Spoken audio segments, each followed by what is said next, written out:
नमस्ते दोस्तों, आप लोग कैसे हैं। आशा करता हूं दोस्तों आप लोग बहुत अच्छे होंगे। दोस्तों सीआरपीएफ ट्रेड्समैन और टेक्निकल पोस्ट के लिए वैकेंसी निकलो, ये आपको पता होगा। दोस्तों इस वीडियो में हम बात करेंगे, बहुत सारे बच्चे हमने जब फर्स्ट वीडियो बनाया था ना, कमेंट के माध्यम से पूछ रहे थे सर क्या इसमें एक्सपीरियंस सर्टिफिकेट भी लगेगा, जो अलग अलग ट्रेड का वैकेंसी निकली हुई है तो वो क्लियर करेंगे। साथ में आपको किस पोस्ट के लिए फॉर्म अप्लाई करना है, ठीक है। सबसे ज्यादा दोस्तों आपका फॉर्म किस पोस्ट में भरा जाता है और किसका कटअप कम जाएगा किस पोस्ट के लिए, वो भी आपको चर्चा करेंगे। इसके अलावा आप लोग पूछ रहे थे ना सर हम अदर स्टेट से भर सकते हैं क्या, जैसे बिहार के हैं, यूपी के हैं, तो बिहार यूपी में भैया कंपटीशन बहुत ज्यादा होता है, हरियाणा में, तो क्या हम अदर स्टेट से भी भर सकते हैं। मतलब सारे सवालों का आपका जवाब मिलेगा और आपके राज्य में कैटेगरी वाइज, मतलब आपका कुक का, वाटर कैरियर का, माली का, सारा पोस्ट कितना वो भी आपको बताएंगे। मतलब सारा जानकारी मिलेगा, ये वीडियो देख लीजिएगा, कोई कंफ्यूजन नहीं रहेगा। और ट्रेड टेस्ट में दोस्तों कितना नंबर आपको लाना है सारा कुछ बताते हैं। चलिए वीडियो को स्टार्ट करते हैं। जैसा कि मैंने बताया दोस्तों, ये जो सीआरपीएफ में वैकेंसी निकली है ट्रेड्समैन और टेक्निकल पोस्ट के लिए, ठीक है। और पोस्ट की बात करें ना तो 9212 आज तक इतिहास में ट्रेड्समैन में दोस्तों इतना वैकेंसी पहले कभी नहीं आई है, ठीक है। जिसमें से मेल का ही सबसे ज्यादा दोस्तों पोस्ट है 9105 और फीमेल का मात्र 107 सीट है 107 में।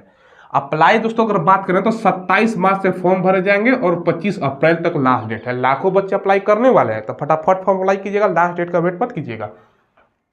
अब देखो 100 रुपये फी लगेगा, बाकी एससी है, एसटी है और फीमेल है तो आपको 0 रुपये देना होगा, क्लियर है। अब देखो इसमें हर एक राज्य का अलग अलग सीट है, तो हमने कुछ राज्यों का नाम लिखा है। जैसे बिहार का 726 है, सभी कंबाइंड करके, कुक का, वाटर कैरियर, स्वीपर, सारा मतलब जितना भी ट्रेड है सबका कंबाइंड करके, वो भी हम आपको दिखाएंगे किस पोस्ट के लिए कितना सीट है। पहले बिहार में 726 है, यूपी में दोस्तों 1340 है, ये देखो चंडीगढ़ में 204 पोस्ट पे है, ठीक है। इसके अलावा दोस्तों छत्तीसगढ़ माफ कीजिएगा, इसके बाद गुजरात की बात करें तो 425 पोस्ट है, हरियाणा का 166 पोस्ट है, हिमाचल प्रदेश का 45 पोस्ट पे वैकेंसी है, झारखंड का 293 है, एमपी का 494 पोस्ट पे वैकेंसी है। तो अलग अलग राज्यों का है, महाराष्ट्र का 745 हो गया, उड़ीसा का 297, पंजाब का 238, राजस्थान का 463, उत्तराखंड का आपका 71, दिल्ली का 124, जम्मू कश्मीर का 175 और कर्नाटका का 460। इसके फटाफट के कितना कितना सीट है स्टेट वाइज। सबसे पहले मेल कैंडिडेट में बता रहा हूँ, यहाँ पर आंध्र प्रदेश की अगर बात करो तो 424 है और कैटेगरी में यहाँ पर आप लोग ऊपर लिखा गया जैसे ड्राइवर, मोटर मैकेनिक, व्हीकल का बोलो, रेड कारपेंटर, तो तमाम है। वाटर कैरियर, कुक का तो सबसे ज़्यादा बच्चे अप्लाई करते हैं और बिगुलर का तो खुद भी देख सकते हो। चलो एक एग्जाम्पल के तौर पर मैं बिहार का बताता हूँ। बिहार में अगर ड्राइवर की बात करें तो 177 पोस्ट है। इसके अलावा सबसे ज़्यादा पोस्ट पर अप्लाई होता है, उसमें से हम कुक की बात करें तो बिहार में 219 पोस्ट है कुक का और वाटर कैरियर दोनों इंक्लूड करके।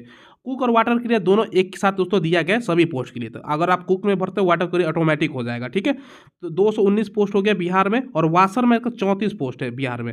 बाकी सफाई कर्मचारी का 69 पोस्ट है। तो बिहार में अच्छा खासा पोस्ट दोस्तों इस बार देखने को मिल रहा है, ठीक है। तो वैसे भी तमाम राज्यों का आप देख सकते हो, हिमाचल का यहाँ पे है तो खुद भी आप लोग देख सकते हो, क्योंकि काफ़ी लंबा वीडियो हो जाएगा ना अगर तमाम राज्यों का बताने लगा तो।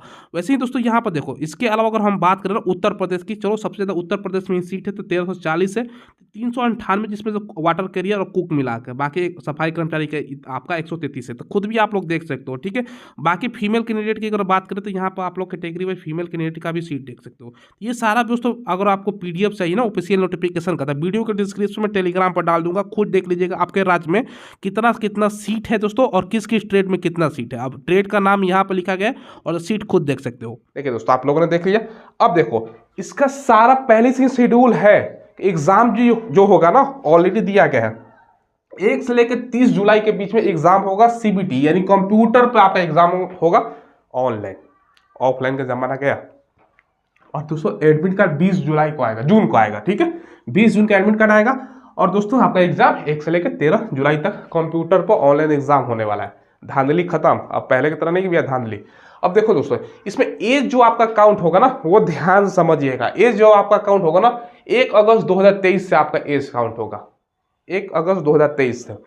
इसमें दोस्तों देखो सबसे पहले ड्राइवर के लिए 21 से 27 साल, अगर डेट ऑफ बर्थ से हम बात करें ना तो 1/8/1996 से लेके 1/8/2002 के बीच में, ठीक है। जनरल वालों का, ओबीसी का जैसे मैंने बताया दोस्तों 3 साल का छूट और एससी एसटी का 5 साल का छूट मिलता है। जहां 96 है तो ओबीसी का 3 साल का छूट कीजिएगा तो 3 घटा ले रहा है तो क्या हो जाएगा 93 हो जाएगा, 1993। बाकी एससी एसटी वाला क्या हो जाएगा, ये दोस्तों आपका 91 हो जाएगा। वैसे ही अदर पोस्ट के लिए अप्लाई करोगे ना, ड्राइवर के लिए अलग ही पोस्ट है, देखो इसके अलावा अदर पोस्ट जिसमें ट्रेड्समैन का सारा पोस्ट आ जाएगा, ठीक है। उसमें दोस्तों 18 से 23 साल तक एज है, यानी 2/8/2000 से लेके 1/8/2005 के बीच में जन्म हुआ है ना, तो आप लोग अप्लाई कर सकते हो जनरल वाले। ओबीसी का 3 साल का छूट है, ये 2000 की जगह पर क्या हो जाएगा, ये दोस्तों 1997 हो जाएगा। और SC ST वाले क्या हो जाएगा, 1995 हो जाएगा, क्योंकि 5 साल का छूट है। अब क्वालिफिकेशन क्या चाहिए, देखो इसमें दोस्तों एक ड्राइवर का पोस्ट है। ड्राइवर में अप्लाई करोगे ना तो 10वीं में दोस्तों हेवी आपका जो होना चाहिए ना, मोटर व्हीकल का लाइसेंस होना चाहिए, ड्राइविंग लाइसेंस, DL का मतलब होता है। HMV का मतलब हेवी, 6 चक्का या उससे ज्यादा का आपके पास लाइसेंस हो, जैसे हाईवा होता है, बस होता है, ये सब ट्रक होता है, उसका लाइसेंस। उसका ट्रेड टेस्ट में मतलब आपका चलवा के दिखाएगा भी दोस्तों, ठीक है, जिस दिन आपका ट्रेड टेस्ट होगा, ठीक है। मोटर आपका मैकेनिक व्हीकल का 10वीं के साथ दोस्तों आपके पास ITI भी होना चाहिए। ITI किस ट्रेड में होना चाहिए, मोटर मैकेनिक व्हीकल, मतलब मोटर मैकेनिक में आपका ITI है तभी भर सकते हो। अगर ये दोनों नहीं तो चिंता की बात कोई है नहीं दोस्तों। अदर जो पोस्ट है ना, इसमें तमाम पोस्ट आ जाएगा दोस्तों, बहुत सारा पोस्ट है, ठीक है। 10वीं प्लस में दोस्तों 10वीं मात्र मांग रहा है, और ट्रेड का जानकारी होना चाहिए। ट्रेड का जानकारी से मतलब ये है ना, आपका ट्रेड सर्टिफिकेट इसमें नहीं लगने वाला। बच्चे हमसे कॉल से और कमेंट के माध्यम से पूछ रहे थे क्या सर इसमें एक्सपीरियंस सर्टिफिकेट भी लगेगा। हमने नोटिफिकेशन देखा है दोस्तों, एक्सपीरियंस सर्टिफिकेट इसमें नहीं लगेगा। आप लोगों को मैं दिखा देता हूँ, देख लीजिए दोस्तों। जो क्वालिफिकेशन है ना, आपका एक्सपीरियंस सर्टिफिकेट का दिखा देता हूँ। अगर ड्राइवर में भरोगे तो ये यहाँ पर लिखा गया है दोस्तों, और दोस्तों लाइसेंस वगैरह के बारे में लिखा गया है। जो इंपॉर्टेंट चीज़ है आप लोगों को कंफ्यूजन था, देखो जो अदर ट्रेड्समैन का पोस्ट है, जिसमें कुक, वाटर क्रियर, माली, जितना भी जिसका एक्सपीरियंस सर्टिफिकेट आप लोग कहते हो कि लगेगा कि नहीं, देखो यहाँ पर मैट्रिक पास किसी भी बोर्ड से दोस्तों सेंट्रल या स्टेट गवर्नमेंट का होना चाहिए। साथ में दोस्तों आपका मस्ट भी proficiency in work in respective trade, यानी उस ट्रेड में आपको काम करने का नॉलेज होना चाहिए। इसके लिए एक्सपीरियंस सर्टिफिकेट नहीं लिखा गया, यानी बिना एक्सपीरियंस सर्टिफिकेट का आप भर सकते हो, बस 10वीं पास हो, भरो मस्त, ठीक है। और देखो अगर एक्सपीरियंस सर्टिफिकेट लगता ना, जैसे ये पोस्ट देखो यहाँ पर प्लानर विंग का दोस्तों जो मेजन है, प्लम्बर, इलेक्ट्रीशियन है, इसमें देखो यहाँ पर लिखा गया ना 1 ईयर एक्सपीरियंस, ठीक है, ऐसा लिखा रहता है। बाकी पोस्ट के लिए दोस्तों नहीं लिखा गया है, यानी आपका एक्सपीरियंस सर्टिफिकेट की जरूरत है नहीं। देखिए दोस्तों एक्सपीरियंस सर्टिफिकेट इसमें कहीं नहीं लिखा गया कि एक्सपीरियंस सर्टिफिकेट लगेगा, तो भाई बेजे आपको टेंशन की कोई बात नहीं है, आराम से फॉर्म भरिए, ठीक है। अब देखो सिलेक्शन प्रोसेस जो है ना, पहले आपका रिटन है, रिटन के बाद आपका फिजिकल, फिजिकल में PST PMT दोनों होता है। उसके बाद ट्रेड टेस्ट, ट्रेड टेस्ट जो है ना क्वालिफाई नेचर का है। ट्रेड टेस्ट आपका 50 मार्क्स का है, उसमें से 20 नंबर मात्र आपको लाना है पास करने के लिए। इसका मेरिट से कोई लेना देना नहीं है। मेरिट जो बनेगा ना वो रिटन के बेस पर बनेगा, ध्यान रखिएगा। तो trade test 50 marks, 20 number qualify करने के लिए, उसके बाद DB और मेडिकल। अब देखो सिलेबस जो है ना, इसमें 100 क्वेश्चन आपसे पूछा जाएगा। 100 मार्क्स का 2 घंटे का समय, 4 गलती करोगे तो 1 नंबर कट जाएगा, 1/4 आपका निगेटिव मार्किंग है, यानी 0.25। GK GS से 25 क्वेश्चन है, ठीक है। रीजनिंग से भी 25 क्वेश्चन है, मतलब कुछ ज्यादा हार्ड नहीं है इसका, नॉर्मल क्वालिफिकेशन है। जितने भी हम कंपटीशन के एग्जाम की तैयारी करते हैं सब में ये पूछा जाता है। GK GS हो गया, रीजनिंग मैथ से 25 क्वेश्चन हो गया। बाकी अगर हम बात करें ना हिंदी या इंग्लिश, दोनों में से कोई एक करना होता है दोस्तों, समझ रहे हैं ना इस बात को। ये दोस्तों 25 क्वेश्चन है, तो बच्चे इसमें कंफ्यूज हो जाते हैं कि सर दोनों करना है, नहीं, दोनों में से कोई एक। और का मतलब होता है या तो हिंदी करो या इंग्लिश करो। अब तो अब सिलेबस आप लोगों ने देख लिया है, अभी से आपको तैयारी स्टार्ट कर देनी है, क्योंकि इसका जो मेरिट बनेगा ना वो रिटन पर बनने वाला है। और इसके लिए दोस्तों आपको जो बुक लेना है ना, चक्षु पब्लिकेशन का बुक लेना है, ठीक है। CRPF केंद्रीय रिजर्व पुलिस बल, कांस्टेबल ट्रेड्समैन, टेक्निकल ट्रेड्समैन और दोस्तों पायनियर के लिए भर्ती परीक्षा 2023 के लिए स्टडी गाइड है। और स्टडी गाइड की खासियत है ना, एक तो दोस्तों ये स्टडी गाइड संपूर्ण सिलेबस इसमें कवर किया गया और न्यूनतम पैटर्न पर आधारित है। तो ये वाला बुक ले लेना है दोस्तों, ठीक है, एग्जाम को करेक्ट करने के लिए। तो वीडियो को डिस्क्रिप्शन जाएगा ना, वहां पर ऑनलाइन खरीदने का लिंक मिलेगा, या नदी की दुकान से भी ले सकते हो। अब ये कब चूज करने को होगा, एग्जाम दोगे ना उस टाइम आपको चूज करने का मिल जाएगा, ठीक है। अगर फॉर्म भरते समय भी आता है ऑप्शन तो वो भी चूज कर सकते हो। वो 27 को आपको कंफर्म पता चलेगा, क्योंकि 27 से फॉर्म भराना स्टार्ट होगा। ज्यादातर जहां तक मुझे लगता है एग्जाम के जो सेंटर पर जाओगे ना, वहां पर लैंग्वेज होता है जो जैसे SSC GD में होता है ना, सेम है, कोई दिक्कत नहीं है। GD का ही समझ लो सिलेबस है, तो कोई एक्स्ट्रा पढ़ने की जरूरत भी नहीं है, तो आराम से आप लोग कर सकते हो। अब देखो दोस्तों इसके लिए फिजिकल देखिएगा, अलग अलग हाइट है पोस्ट के लिए, अलग अलग दोस्तों आपका सारा कुछ है, तो ये ध्यान से समझना बहुत जरूरी है। देखो हाइट जो चाहिए ना 170 सेंटीमीटर मेल में, पुरुष के बता रहा हूँ। पुरुष में अगर ST आप बिलोंग करते हैं ST से तो 162.5, फीमेल में 157, और फीमेल में अगर मतलब महिला में अगर ST से आप बिलोंग करती है तो 150 सेंटीमीटर। इसमें बहुत सारे बच्चों को कंफ्यूजन हो रहा था। कंफ्यूजन क्या था ना, कुछ राज्यों का जैसे पहाड़ी क्षेत्र है ना, उनका हाइट अलग होता है, जैसे हिमाचल प्रदेश है, जम्मू कश्मीर है, लद्दाख है। और दोस्तों नॉर्थ ईस्ट के जैसे राज्यों को बात करें ना, मेघालय, मिजोरम, ये सब, अरुणाचल प्रदेश, इधर का हाइट अलग है, तो बच्चों का कंफ्यूजन हो जा रहा है। देखो जितने भी दोस्तों जो आप बोल सकते हो ना एक तरह से दोस्तों, यूपी, बिहार, हरियाणा, राजस्थान, जितने भी मेनलैंड इंडिया है, पहाड़ी क्षेत्र नहीं, सबका एक ही हाइट है 170 सेंटीमीटर मेल का, जो यहाँ पे लिखा गया है। इसके अलावा कंफ्यूजन हो रहा था ना, कंफ्यूजन चलो मोबाइल की स्क्रीन पर मैं दूर कर देता हूँ। अगर आप दोस्तों नॉर्थ ईस्ट से आते हो तो 157 मेल का और फीमेल का 147.5। अब देखो दोस्तों ये कहाँ का आता है, अब देखो यहाँ पर कुछ कुछ रीजन दिया गया है, जैसे आप गढ़वाल हो, कुमाऊं, गोरखा, मराठा, इस सब स्टेट से हो ना, जैसे असम, हिमाचल प्रदेश, जम्मू कश्मीर, लद्दाख, कश्मीर, ये सबसे, तो 165 मेल का और 155 फीमेल का हाइट, तो इस क्षेत्र से अगर आप बिलोंग करते हो तो। नहीं तो दोस्तों देखो, अगर आप नॉर्थ ईस्ट से बिलोंग करते हो, जैसे अरुणाचल प्रदेश, मणिपुर, मिजोरम, मेघालय, सिक्किम, नागालैंड, त्रिपुरा, तो 162.5 और 152.5 मेल फीमेल का अलग अलग है। ये हाइट में कोई कंफ्यूजन नहीं होना चाहिए, ठीक है, सभी राज्यों का दिखा दिया। चेस्ट 80 मिनिमम 5 सेंटीमीटर फुलाना है, और एसटी को 76 मिनिमम 5 सेंटीमीटर फुलाना होता है, ओनली फॉर मेल। अब रेस देखिए यहाँ पर रनिंग क्या होगा, रनिंग भी अलग अलग पोस्ट का अलग अलग है। एग्जाम्पल के तौर पर अगर आप कुक के लिए भरोगे, बार्बर के लिए भरोगे, सफाई कर्मचारी के लिए भरोगे, वाटर कैरियर के लिए भरोगे, कुक और वाटर कैरियर में तो भैया बच्चे तो जाते ही हैं सबसे ज़्यादा, और पोस्ट भी अच्छा खासा है, इसमें अप्लाई करोगे। वाशरमैन है, उसके बाद दोस्तों हेयर ड्रेसर का पोस्ट है, ये सब पोस्ट के लिए अप्लाई करोगे ना तो 1.6 किलोमीटर का रनिंग है, ठीक है, बात समझिएगा। 10 मिनट का समय है, तो इसको रनिंग नहीं बोलेंगे, क्या बोलेंगे भैया, 10 मिनट का समय दे दिया है तो आपको फोकस करना है ना, ये एग्जाम देख लो इसी पर, क्योंकि रनिंग में भैया दम है नहीं, रनिंग में दम नहीं है, क्योंकि 10 मिनट का समय है। थोड़ा सा एक राउंड मार के रुक भी जाओगे ना तो कोई दिक्कत है नहीं, आराम से पार कर लोगे, मतलब पैदल तेज थोड़ा चलना है समझ लो, तो कोई दिक्कत नहीं है। रनिंग इसको बोलेंगे नहीं, मतलब पैदल चाल बोल सकते हो। फीमेल का तो 12 मिनट का समय है, समझ रहे हैं, तो इसको रनिंग नहीं बोलेंगे। अब देखो इसके अलावा दोस्तों कोई कोई पोस्ट के लिए 5 किलोमीटर का भी रनिंग है, 5 किलोमीटर का रनिंग है, तो वो भी मैं आपको मोबाइल के स्क्रीन पे दिखा देता हूँ। मैंने बताया हर पोस्ट के लिए अलग अलग आपका रनिंग होने वाला है, तो ध्यान से देखिएगा। अगर हम बात करें ना, देखो कांस्टेबल, ट्रेड्समैन, ड्राइवर के लिए, मोटर मैकेनिक के लिए, मोटर मैकेनिक व्हीकल के लिए, गार्डनर, पेंटर, कारपेंटर, इसके अलावा दोस्तों देखो आपका जो ब्रास बैंड है ना, पाइप बैंड है, इसके अलावा कोबलर और टेलर, इस पोस्ट के लिए, इन सब पोस्ट के लिए आप अप्लाई करोगे ना तो 5 किलोमीटर का रनिंग होगा, 24 मिनट मेल कैंडिडेट का समय मिलेगा पुरुष को, और फीमेल का 1.6 किलोमीटर का रनिंग है, 8.5 मिनट का समय मिलेगा, ठीक है, ये ध्यान रखिएगा।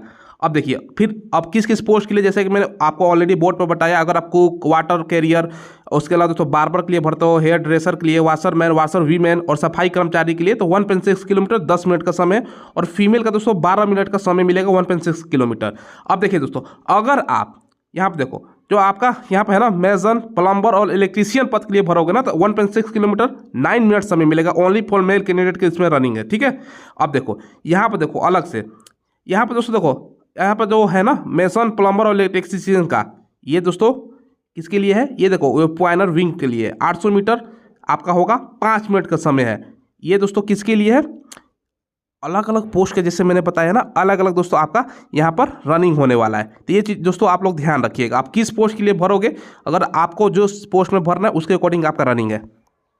देखिए दोस्तों सारा रनिंग का फंडा आपने समझ लिया, अलग अलग पोस्ट के लिए दोस्तों रनिंग अलग अलग है, तो जिस पोस्ट में अप्लाई कीजिएगा उसके अकॉर्डिंग आपका रनिंग होने वाला है, ठीक है। तो ज़्यादातर बच्चे इसी पोस्ट के लिए अप्लाई करेंगे, तो हमने पहले इसको बोर्ड पे लिख दिया था, कोई कंफ्यूजन तो नहीं है ना। अब सवाल है कि हम अदर स्टेट से भर सकते हैं, जैसे कॉल आया था बच्चों का हमारे पास, क्या सर हम दूसरे स्टेट से नहीं, देखो इसका स्टेट वाइज अगर वैकेंसी इसलिए दिया गया है ना, आपके स्टेट में इतना इतना सीट है तो आप खुद के स्टेट से अप्लाई करो, क्योंकि डोमिसाइल सर्टिफिकेट लगता है, डोमिसाइल यानी निवास सर्टिफिकेट, जिसको रेसिडेंट सर्टिफिकेट भी बोलते हैं, वो अपने राज्य का, दूसरे राज्य का थोड़ी बना पाओगे, अपने राज्य से अप्लाई करो, और अपने राज्य के अकॉर्डिंग ही दोस्तों आपका कट ऑफ जाने वाला है। ऑल इंडिया मतलब हालांकि वैकेंसी तो सेंट्रल गवर्नमेंट की है, और सेंट्रल गवर्नमेंट के फॉर्मेट में एक सर्टिफिकेट लगेगा, जैसे डॉक्यूमेंट्स होता है ना, यहाँ पे एक चीज ध्यान रखिएगा, बच्चे डॉक्यूमेंट्स में गलती क्या करते हैं, 1 अगस्त 2023 से पहले का सारा कुछ होना चाहिए। अब देखो इसमें क्या है ना, डॉक्यूमेंट्स में दोस्तों आपको बता देता हूँ डॉक्यूमेंट्स क्या क्या लगेगा ना। देखो सबसे पहले आपके पास जो बनवाना है अभी आपको, एक तो दोस्तों सबसे पहले कास्ट सर्टिफिकेट, ठीक है, कास्ट सर्टिफिकेट सबसे इंपॉर्टेंट होता है। ओबीसी है तो क्रीमी और नॉन क्रीमी लेयर जिसमें आप आते हैं, नॉन क्रीमी लेयर वो होता है ना जिसका फैमिली इनकम सालाना 7.5 लाख से कम हो, फैमिली इनकम 1 साल का 7.5 लाख से कम हो, इसमें बेनिफिट ज़्यादा मिलता है, ये बनवाइएगा, ठीक है। कास्ट के बाद दोस्तों ईडब्ल्यूएस हो गया, SC ST जो भी आप आते हैं वो। इसके अलावा दोस्तों आपका डोमिसाइल, डोमिसाइल यानी निवास, ठीक है, डोमिसाइल सर्टिफिकेट ये मोस्ट इंपॉर्टेंट है। बाकी तो आपको आपके पास ऑलरेडी बना होगा, जैसे 10th का सर्टिफिकेट, मार्कशीट, ये सब तो आपके पास पहले से होगा। ITI किया था, ITI पहले से होगा। इसके अलावा फोटो उसके बाद आधार कार्ड, ये बनवाने की जरूरत थोड़ी, ये सब पहले से होता है। जो बनवाना होता है कास्ट सर्टिफिकेट, डोमिसाइल सर्टिफिकेट, इसके अलावा और कुछ ज़्यादा कुछ बनवाना नहीं होता। अब DL के बारे में बच्चे हमसे पूछ रहे थे, क्या सर अभी हम DL बनवा कर काम कर सकते हैं? इससे पहले का होना चाहिए, ध्यान रखिएगा दोस्तों। तो कोई कंफ्यूजन ना हो, फॉर्म भर दीजिए, ये नहीं कि कंफ्यूजन हो उसके कारण फॉर्म रिजेक्ट हो। तो सारा सोच समझ के आपको काम करना है। और दोस्तों इसमें ट्रेड टेस्ट केवल होगा और पास करना है, 20 नंबर 50 में से लाना है। इसका मेरिट से लेना देना नहीं है, ओनली फॉर क्वालिफाई नेचर का जो मेरिट बनेगा। ये 100 नंबर आप देख रहे हो ना, इस पे ही आपका फाइनल मेरिट बनने वाला है। ये चीज आपको ध्यान रखने वाली बात है। बाकी सारा कुछ हमने आपको बता दिया। अब किस पोस्ट के लिए आपको अप्लाई करना चाहिए ना, देखो कुछ आप ये बता देते, एक सेपरेटेड वीडियो बनाएंगे हम दोस्तों, ठीक है। उसमें बताएंगे किसका कटअप कम जाता है, ठीक है, किस पोस्ट का, सभी पोस्ट के कटअप पिछला लाएंगे। पिछला कटअप जानिएगा ना, थोड़ा सा आपको आइडिया मिलेगा, क्योंकि अभी तो फॉर्म में मतलब अप्लाई होने में कोई भागा भागी थोड़ी है। 27 से अप्लाई होगा, आराम से अप्लाई करो, अभी तो स्टार्ट भी नहीं हुआ है, ठीक है। देखो कुक में सबसे ज़्यादा बच्चे अप्लाई करते हैं, पोस्ट भी अच्छा है लेकिन कंपटीशन भी अच्छा होता है। अगर आप दोस्तों यहाँ पे देखो, एक पोस्ट है दोस्तों यहाँ पर, इसमें हाँ हालांकि इसमें लिखा नहीं गया, बिगलर का पोस्ट है, उसमें भी अच्छा खासा पोस्ट है। उसमें अगर अप्लाई करो तो ना, बिगलर होता है ना बजाने वाला, तो वो दोस्तों हमेशा परमानेंट काम नहीं है। हालांकि आपको जो काम होगा GD का ही काम करना होगा, जनरल ड्यूटी, सिपाही की तरह दोस्तों, ठीक है। जैसे GD का होता है, ऐसे GD का, तो वैसे ही आपको एक काम है इसमें भी। हाँ, कभी ओकेजन हो गया, कोई समारोह हो गया, तो भैया ट्रेनिंग मिलता है ना, वो आपको करवाया जाएगा। तो उसमें अप्लाई करो, अच्छा काम है, प्रमोशन भी ज़्यादा होता है उसमें, क्योंकि ये ध्यान रखिएगा चीज़। और दोस्तों CRPF का है, CRPF का ड्यूटी कहाँ कहाँ होता है? ऑल इंडिया में आपका ड्यूटी होता है दोस्तों। ये नहीं अपने बिहार से अप्लाई किया तो भैया बिहार में ही ड्यूटी 3 साल में चेंज होता रहता है। ये भी चीज़ ध्यान रखने वाली बात है, ड्यूटी भी बदलेगा आपका। कभी जम्मू कश्मीर में लगा दिया, कभी असम में, कभी बिहार में, कभी झारखंड में, कहीं भी दे सकता है, छत्तीसगढ़, भारत के तमाम कोनों में आप लोगों को ड्यूटी रहने वाला है। एक ही ध्यान रखिएगा। अब सैलरी कितना मिलेगा? हालांकि जो सैलरी होता है ना, मैं आपको क्लियर कर देता हूँ। देखो सैलरी होगा ना, ये दोस्तों 21,900 से लेके आपका 69,100 लिखा गया है, 69,100, ठीक है। हालांकि इन हैंड अगर सैलरी की बात करें ना, इसमें 38% महंगाई भत्ता, बेसिक सैलरी 21,000 22,000 धर लो ना, 22,000 का अगर 38% निकाल लो, 40% ही निकाल लो, तो ये दोस्तों 8-9 हज़ार के आसपास, ये तो बेसिक सैलरी, ये जोड़ोगे तो 30,000 वो हो जाता है। इन हैंड सैलरी आपको फर्स्ट महीना मिलेगा ना 32-35 हज़ार के बीच में मिलेगा, अच्छा खासा है। और CRPF अगर जोखिम वाले जगहों पर जाते हो, शहरी क्षेत्र में जाते हो, तो उसके अलग अलग दोस्तों आपका अलाउंसेस भी बनते हैं। अब जैसे छत्तीसगढ़ डंटेवाड़ा में चल के भैया, वहाँ ड्यूटी खतरा जोखिम की जगह, तो उसका मतलब हाई रिस्क वाला जगह है, रिस्क के अनुसार थोड़ा सा सैलरी इंक्रीज करता है।